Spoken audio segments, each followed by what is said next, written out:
Good evening and welcome to another edition of Political Scope.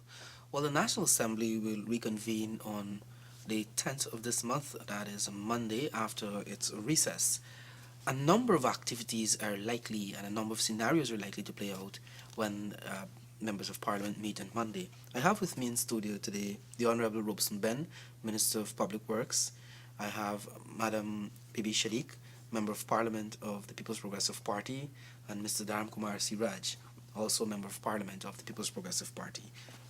Gentlemen, welcome to the program. Thank you. I want to cut to the chase. We all know what is happening. We all know the manner in which Parliament went into recess earlier this year, and we all know the discussions that were taking place and the efforts to meet some kind of consensus with regards to reconvening of the National Assembly. Certainly, I'm of the view we have on hand a parliamentary crisis, based on what we're hearing. I want to start with you, Ms. Shadick, having a legal background. Let us discuss how we reached this point at which we are with regards to what is happening in the National Assembly. Well, we have reached this point because the opposition has a one-seat majority in Parliament, which, frankly, I don't think they know how to use. So they've been trying to flex their muscles and they've been trying to govern from the floor of Parliament. They've been trying to dictate who is to be on the executive and who the president should take off the executive. And, they tried several things. They had a no confidence motion in Minister Ruhi. They used to walk out when he got up to speak. He can't lay any bills in Parliament. All of that is still extant. Then they moved to take Minister Ashley Singh to Privileges Committee. All of these things that they're doing, and there are times, I don't know if in the history of Ghana they have abused the standing orders of the National Assembly as much. In fact, I really think the Speaker needs to get acquainted and familiarize himself with the standing orders of the National Assembly. They've been abused and violated so much. So the 10th Parliament, if one were not to be in it and to stand outside and look at it, it sometimes is a comedy of errors especially on behalf of the Speaker and the opposition. So when we went into recess, there wasn't this no confidence motion yet, but we were at a place where every budget that was presented was cut, chopped, whatever, with no reasoning whatsoever. You cut the whole Office of the President's budget. So what's going to happen to the Office of the President? You're telling him we don't want you, so we're not going to pay your workers, so we shut down the Office of the President.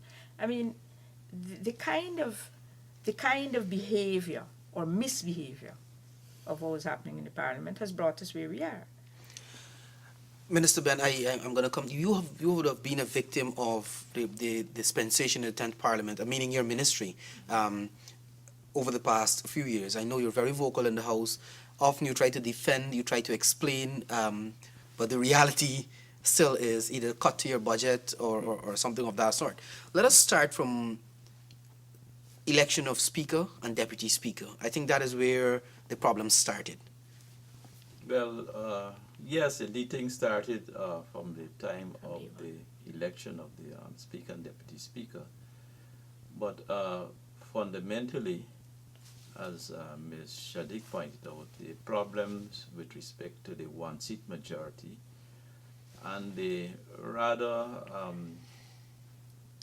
silly use of the one-seat majority that they have has turned the Parliament into a circus. It's a circus now primarily because people see an opportunity to disturb, to contrive crises in the Parliament, and of course a crisis in the Parliament is a crisis in the country. And so they have been steadily working at creating problems, issues, not only from the cutting of the budget with respect to, in the case of my bias, infrastructural works particularly, but with respect to other programs for interior communities and so on, where we have our most vulnerable communities. So the issue is them wanting to have power at all costs, I think, without having considerations for the welfare of the Guyanese people and the continued development, which I think we would all agree somehow, in spite of all the machinations they've been up to over the years, our country has steadily improved. So the contrivances relates to, I would think, a nihilistic or an anarchistic desire to have power without any regard for the consequences it would have on the country and its people. And as our president too was pointing out, it would bring about a reversal in the economic progress and development of our country if this continues. And we've had great challenges with respect to this problem towards working through over the years, particularly on the cutting of the budget and trying to make restorations with respect to ensuring that our development is sustained and our vulnerable communities, both in the cities and in the countryside, are protected and supported. But bearing in mind the posture of the opposition since the beginning of the 10th Parliament, there are countless occasions where the decisions were made using that majority to the detriment of the population, inclusive of the budget cuts over the years, inclusive of not supporting the anti-money laundering and the combating the financing of terrorism act they have. Because, as I said, they want to contrive crises to bring the government down, to have a steady state of instability, to have the country ungovernable, a favorite word which was inherited from a leader of the PNC, now the APNO, and to reverse course in our country. Guyana is the only, or one of the only two of the countries in the Caribbean community which has seen positive growth overall is late, so 5-6 years, 6-7% growth. Growth that we could count and mark down in the books. This is not growth that there's also growth on the ground that we can't take account of. But we see it every day in our cities, in our communities, improvements in the landscape, our infrastructure, our architecture of our cities and communities is changing as we speak. And it speaks to the growth, the sound management and the integrity fundamentally we have of our economy. And the disciplined way it has been managed, the way we have tried to work, admittedly slow and not as perfect as we would want it to be sometimes. But we have seen solid growth and solid progress. And this has been identified not only nationally but internationally. The doomsayers have been proven wrong. They'll be proven wrong again with respect to our progress or record in Parliament and in government. And we need to be calm. We need to not be further provoked. I know that some of our people perhaps recently fell to some provocation just recently. But we need to be calm, not to be provoked, and to see this stage through and to make the kind of decisions the president has pointed out his actions, make the kind of decisions based on his options, which would see stability and sustainability of the progress we've made and continued improvement in the life of our people and progress in our country. But Mr. Seeraj, okay, go Ms. Fiona. No, I just thought, following from what Robeson was saying, you have to look at what they were attacking and what they were stopping from passing. Those projects that will take our country into the next century, the airport, the Mila Falls, the hydroelectric project, a hospital. They're attacking these symbols of prosperity, of movement, of improvement, and so on. And I don't want to forget. I've just read in the papers today and yesterday at the APNU press conference. I mean, what I look at as a threat, the leader of the opposition saying the president must not forget what the anger of people, the result of the anger of the population. But this has seemed to be a line often being chanted, so to speak, coming from the opposition often, the will of the people, revolution, people should rise up and that kind of thing. I mean, looking at that, looking at those comments, looking at the actions in the National Assembly, how optimistic can you be for some sort of compromise come Monday? But who are the people going to rise up against? The people who are building this country and getting the betterment and so on, the people who are working in their best interest. I mean, look at Linden. There are angry people in Linden. Who did they rise up against? I mean, one needs to look at one's own house before you talk about the anger of the population. They have a big section of the PNC population who are very angry in Linden at their leader. They maintain that they are PNC people, fine, and I respect what they are. But then the man who wants to be president of this country says, I will talk to you, but you cannot come and picket me and shout in my face. So what is he going to do when he becomes president?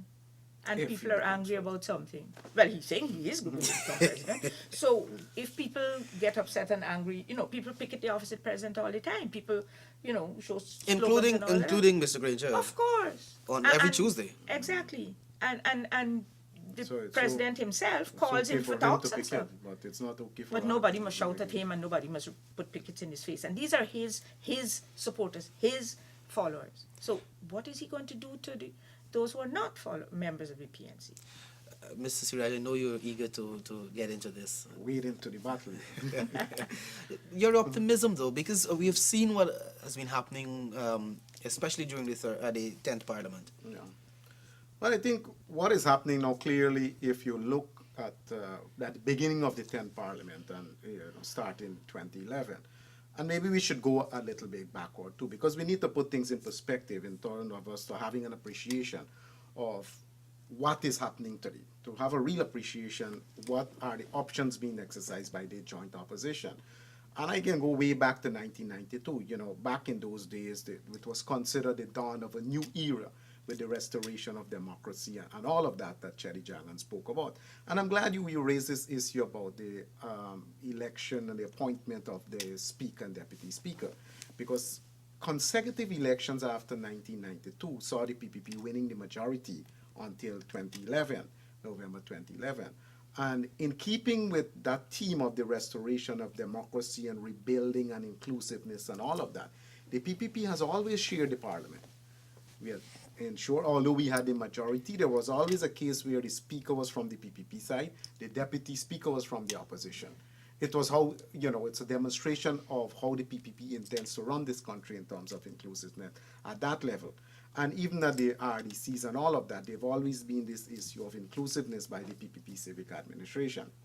What happened in 2011 is a culmination of different things, and we can go into the history of that. But for the purpose of our discussion here this afternoon, I could clearly say that from the time it started, there was clear indication that there was no place for the PPP. The party with 32 seats, there was no place for the PPP in the National Assembly.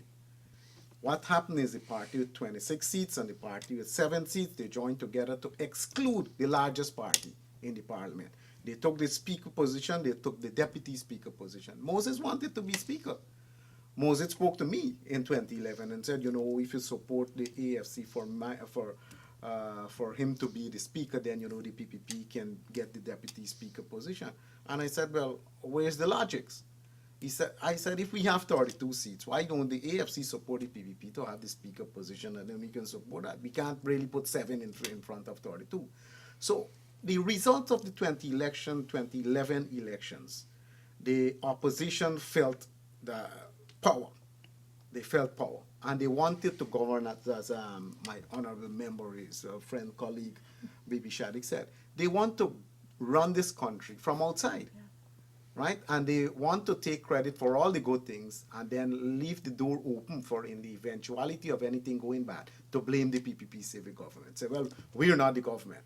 But when things are happening, they say, well, okay, we are running things from the parliament. They didn't get their way. They were envisaging that with this one-seat majority, they could do whatever they want. We have the 3 branches of government, the executive, the legislative, and the judiciary. The executive, our constitution is very clear. The party contesting election that won the most seat will form the executive. They didn't want that, but they had to live with it. And then they wanted the president to do what they want from the parliament. That, of course, didn't happen. So there were a number of initiatives that they initiated to govern the country from the outside. It didn't work. And every single thing failed. And an important point was raised by my 2 colleagues here is the fact that They have been trying to destabilize this government, but they were not getting a focal point about which to rally. Because, as Ms. Shadick said, can you get people to protest against a government that is doing good for you? It's very difficult. There were a lot of threats made. We'll march in Georgetown, 20 people turn up. But you can march in Georgetown and make an impact with 20 people. The fact of the matter is that our population is not ready to follow what they are trying to initiate, this opposition. So the last resort, the last call they have, say some people with vindictiveness from the AFC side coming out of the belly of the PPP, they couldn't get their way within the PPP. They want to get their way now outside of the PPP. Moses was a man who talking about inclusiveness. When the call came for a presidential candidate, his position was president or nothing. And I always tell him that, well, you didn't get the presidential nominations, you're left with nothing. So there's this level of bitterness and vindictiveness. And their agenda is to bring the government down at all costs. Nobody's looking at 8 years of consecutive growth. Nobody's looking at this, the fact that this country survived one of the worst financial crises to hit the world in 2008. We not only survived, we demonstrated positive growth. So there's no rallying point for the opposition, save and except that one-seat majority. So the only way they can bring the government down is this no confidence motion. Well, one line, no confidence motion. No reason. Now, if you want us to talk about a no confidence motion, I'm certain all 32 of us on the side of the PPP in Parliament can stand up there and speak for hours about the confidence of this government, about what we have done. But Ramjatan had already said that, listen, we're going to put this motion, and he said clearly that don't think all you're going to stand up there and talk. 2 people speak. Don't think, so even at the legislative forum, where elected members are being threatened that their voices will not be heard.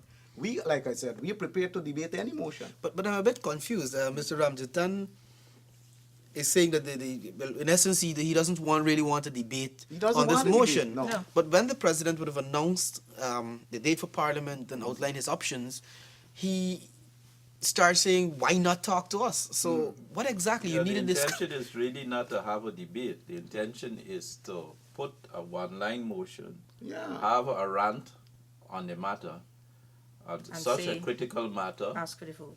Ask for the vote, and whatever happens, happens. And we're not speculating here. Ramjatan said that clearly. He said, you think are you going to stand up there and debate? We don't have time to debate. We put the motion on the vote. And we have been winning every single debate. We've been losing the vote, but we have been winning the debate. And they can't take that. But do you think, looking at the pattern since 2011 elections, cutting the budget, targeting major projects, all of that, was that a precursor to this no confidence motion? Was it a plan? They wanted that to happen from day one. But they were just timid. They have tried everything. It didn't work. The growth of the economy continues. The work of the government continues. Everything is peaceful and people are happy. All people want to know is that I can go and buy food, I can get a salary, I can do, and that is happening for people. So this is, to me, a mark of frustration. We didn't get through with Rupi. We didn't get through with Ashley Singh. We didn't get through with him. We can't get our way. We can't, get the most of all, they can't get people behind. They can't get people because they themselves can't get behind each other. One is shouting local government elections or nothing. One is shouting no confidence motion, and then we say we will support this thing together. They don't seem to have a cohesive plan about anything. One thing is for sure, we don't want you in the government. We don't want you in the government. And here are people, Ramjatan talks outside of Parliament, and all he knows is those 3 words that this country is well aware of. He talks to anybody, and he I benefited from them last week. Exactly. Now he screams those 3 words. That's what he knows. So in Parliament, he cannot get up there and make a cohesive speech on the failure of the government because the government hasn't failed. He was a PPP man. He cannot criticize what the party that he grew up in is doing. He's not capable of doing it. But Moses, who is more of an ingrate and more of a, because he has words, he wrote some book, Moses will speak. And then, oh, well, Kathy Hughes will speak, and that's it. Because the mover of the motion can get up, any member can get up at any time and call for the vote, which means he can stop everybody else from speaking. Why are they saying that we are cowards and we can't defend? Of course we can defend. We can defend anything they can bring on the floor. We have defended anything that they can bring on the floor. What the president said in his address to the nation on Tuesday was showing not cowardice, but maturity, political maturity. Say, look, you are only fighting in this place. Let's stop. Let's pull back. Let's rationalize. Let's get our act together. Let this parliament work for the people who put us there. The people of Guyana put everybody inside here. Not a few who kowtow to anybody else. The thing is, I don't know if I ask Moses Nagamu to stand up and name 4 of his supporters. I doubt whether he can do it. The thing is, but we are the AFC, and the most important thing to them is that if we don't do certain things, we will lose our financiers. Now look at what is happening. Every day in reality, in that parliament, the AFC is in a coalition with the PNC. They vote with the PNC. They're in a coalition with the PNC. Yet, when the leader of the opposition says, let's form a coalition before the elections, they say no. Why? He said we will be dead meat. He knows he will be dead meat. But I have a message for him. He's dead meat whether he joins the coalition or not. The thing is that people need to understand what they're doing. The president has a position that says, look, the Constitution allows us to do this. The Constitution allows us to stand back, to pull back, to take some time out, to get ourselves together. And as I said, Speaker, get yourself familiarized with the standing orders and govern the parliament, rule the parliament, guide the parliament. Don't take part in debates. I don't think the Speaker knows what his role is. And then, in the history of the parliament, you got members of more than one occasion getting up to invoke a standing order which suspends all the other standing orders and then carry on. Now, what is that doing for this country? And they're calling that progress, and they're calling that sane behavior, and they're calling that maturity. They haven't demonstrated a maturity at all. The argument that is being used, and I know you're talking about the presidential options with regards to the 10th Parliament. The addressing nation. Yes. Let us talk briefly about the president's options. He has 2 options come Yes. with regards to the future of the 10th Parliament. Briefly, tell us the merits of these 2 options. We have 3 options. The government can sit in that parliament and let Moses and Kathy speak and call for the vote and pass a no confidence motion without a debate. The president has, on his own, 2 other options, which the Constitution gives him. He can issue a proclamation to prorogue the parliament. Now that means what I was just saying. Let us take a time out. Let us pull back. Let us get away from this precipice we are falling over. Let us rationalize. Let us sanely come together and talk and come to decisions that Guyana can live with. That you can live with, that Guyana can live with. And the Constitution allows 6 months for that process to go on. Okay? If 2 months after the proclamation is done to prorogue, everybody can think, well, okay, President can recall the Parliament. President can recall the Parliament for any emergency and whatever. That's what prorogation does. The President has a second option, which will have the same effect as the no confidence motion. The President can issue a proclamation and dissolve the Parliament, in which case an election has to be called within 3 months. The President is not of the mind that, I only have one option. I have to study what is going on and I have to do what I have to do. But the thing is that there are so many things on the order paper that I would like to see happen before you go throwing us over a cliff. I mean, the president said that clearly too. He said, well, listen, and in his speech, I think I listened to it carefully on Tuesday. He said clearly that, listen, I want local government elections. But we in the PPP know GCOM is not ready, and GCOM has not stated its readiness. And the president said that clearly, that issue me with an advisory that you're ready, and we can have the local government election. And the president said clearly that we're not afraid of elections, because if I prorogue or if I dissolve, and he addressed that matter, that this will pave the way for general elections, if I remember correctly. He said the options I'm exercising will pave the way for general elections. But he is the president, and the president, should not be dictated to a minority. The president should not really buckle to the whims and fancy of one or two persons out there. He has to look at the general interest of the country overall. And I think in exercising that right, he laid the options out clearly, that these are our options. And the fact that if you're putting up a no confidence motion, it's a historical thing. At least there should be a debate. People, the members of parliament, the elected members of parliament, should be able to be comfortable that they will be able to have their say in this. That is being denied us. Now, how are you going to have a debate if you're going to deny people the right to a debate at the highest forum? But like you mentioned, Ms. Shadick, there are a number of quite important matters that are there to be examined. But Minister Benn, in closing quickly, what could we look forward to? We understand what the opposition's position is. What is your message, first and foremost, members of parliament from both sides, as well as the nation? Because honestly speaking, if you hear the views of those people, of the people out there, a state of uncertainty.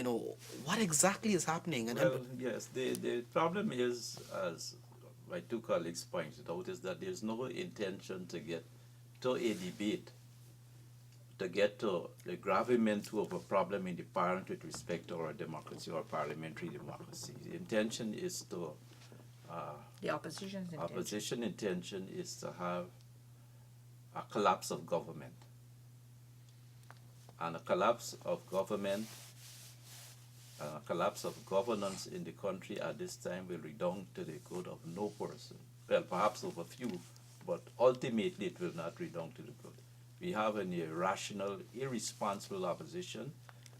One of the strange things which continues is the AFC leading the APNU by the nose on these issues.